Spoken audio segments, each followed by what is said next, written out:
necessitate me finding a simple solver to a relatively simple issue. There's also only a certain amount of information that you can take in at one time when you're looking at these things. So like, That's why we need color. yeah, so for example, you have on the top part, you have differences in pressure, in both pressure. This looks like it's flow. Then the next kind of line is stuff that you're doing with your bow. Now, those first two lines, based on the kinds of things that you're doing, so like in the first instance on the left, this tall line with a slash through it and a black box just over it, that's always going to sound like so actually what you don't need to look at both of those things. You can just look and see, oh, that's that crunch thing. It all kind of blends into the same thing. Where am I going with this? I lost it again. I haven't eaten anything since 10 morning.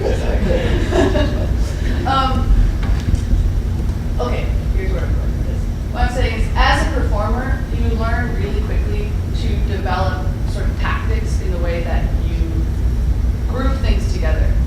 And that while all that information is all there and all over the place, you as a performer, it is your job to figure out the way to condense that in the most useful and quick way that you can, so that every time you come back to a new page, you can just pull up that file and access that information like on the fly.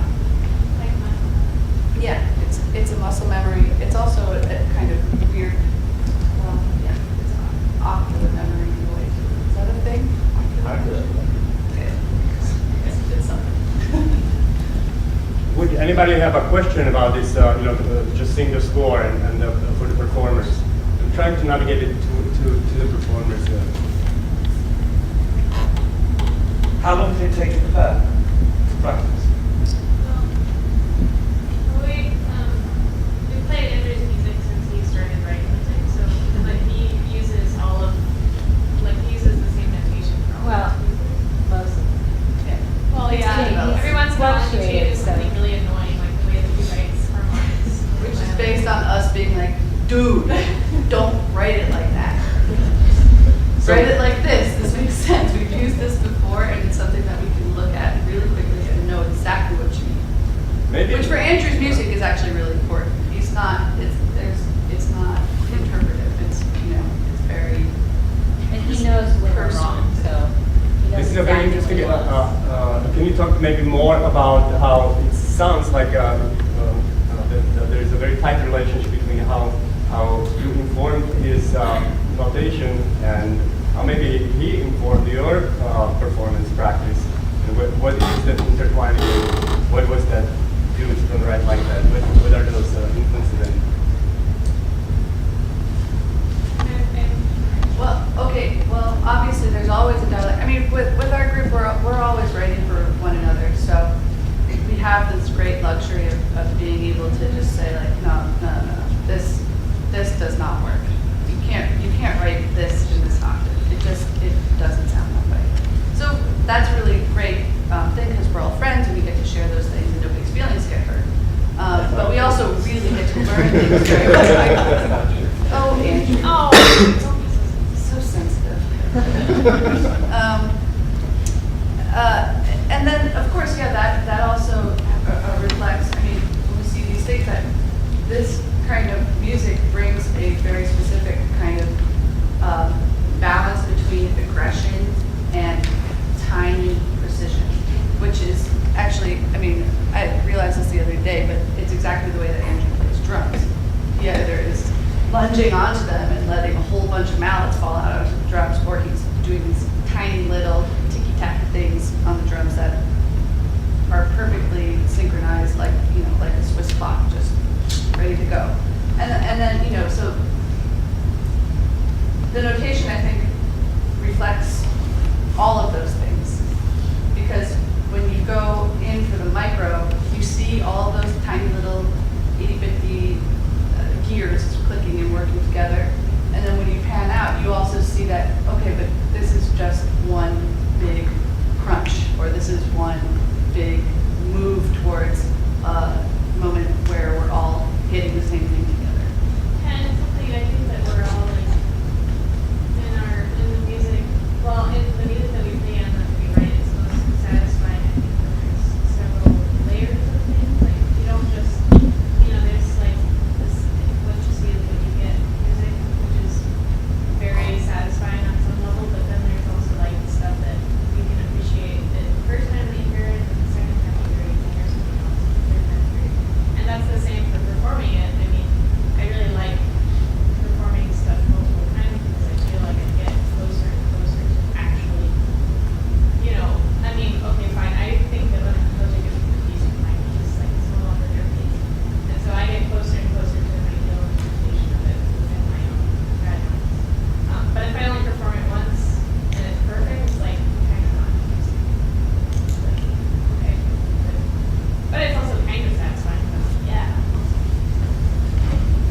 Can we move, look at a few more, actually, Lauren, see what's It's a your piece, right?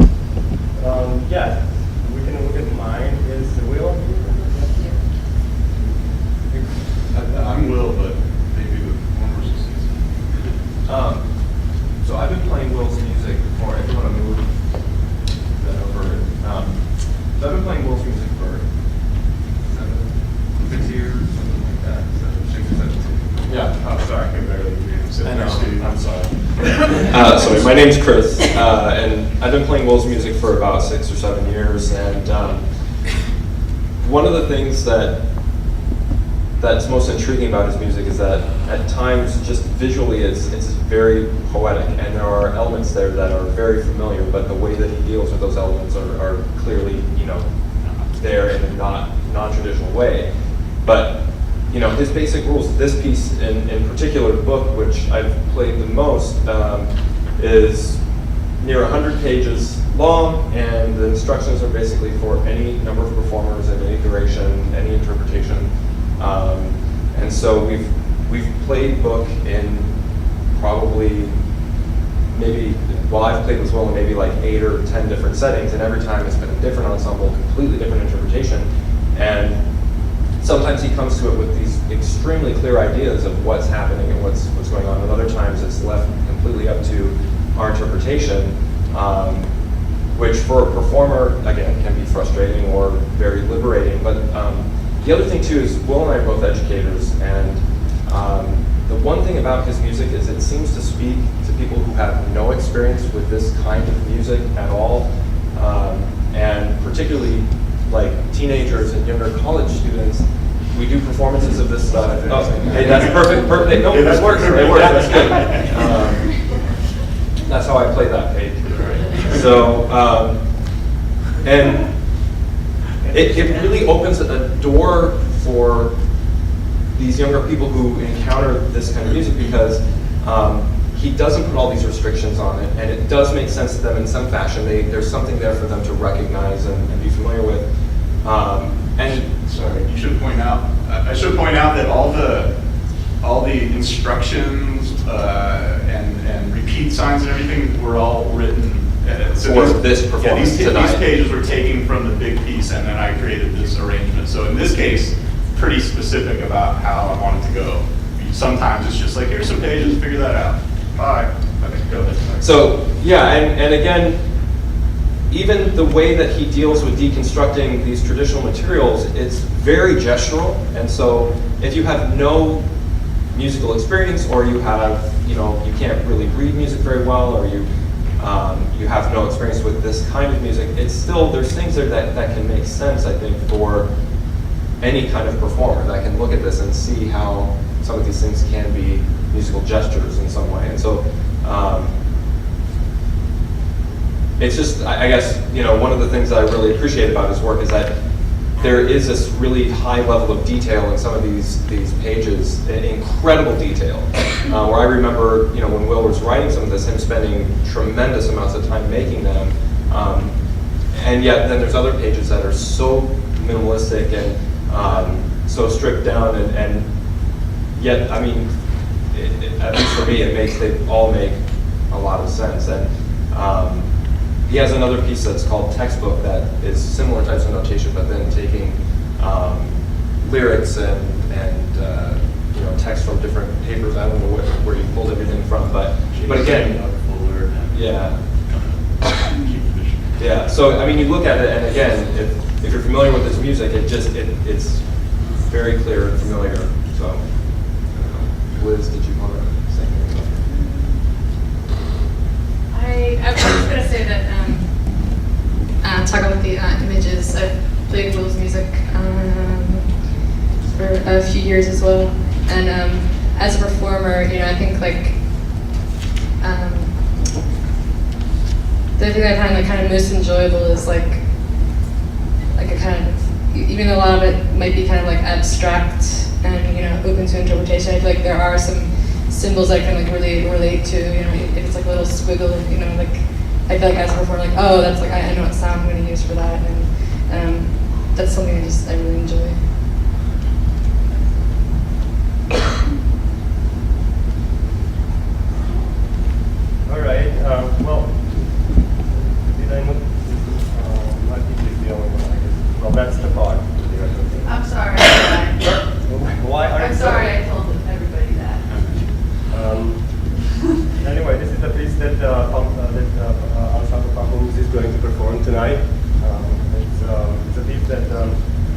develops this method of action-based music that I have been very much interested in for the past couple of years. And so very often the notation will end up showing what to and how to, as opposed to what to do and how to do it, as opposed to the resulting sonic effect. And sometimes it works better, great of course. Sometimes it doesn't, and this is the part that they were describing, that ended up being translated into stuff. So the rest of the stuff, I would never want to see it in standard notation. It wouldn't make any sense to do it in that way. And the thing I really appreciate about this piece is that I recently played this piece that was practically notated, sort of, but it was done for no particular reason. Like it was like the composer just decided he didn't want to take the pitches, but he used this notation system where the same pitches would come out every time. It's just that I had to remember what they were. It was just like a lot of work for me for no reason at all. But this notation system is actually done for a very specific purpose because slightly different result comes out every time. And when we see this stuff, we're given parameters, which is when I think graphic notation is really effective. And it just gives you a set of limitations to work within. But it doesn't prescribe like very specific outcomes, which, if you want that, then you should just do it in standard notation and make it more reflective.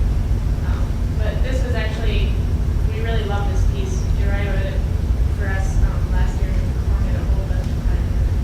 It's really, really fun to play, and even the clock section. I mean, the problem with that was also that there was all these turns, and we don't have any rests, so that didn't work. So the only thing is to come and join for the concert. Before we do that, I think there's that wonderful dinner. So just to announce again, yes, presenters, performers and colleagues, there's dinner in Albritton.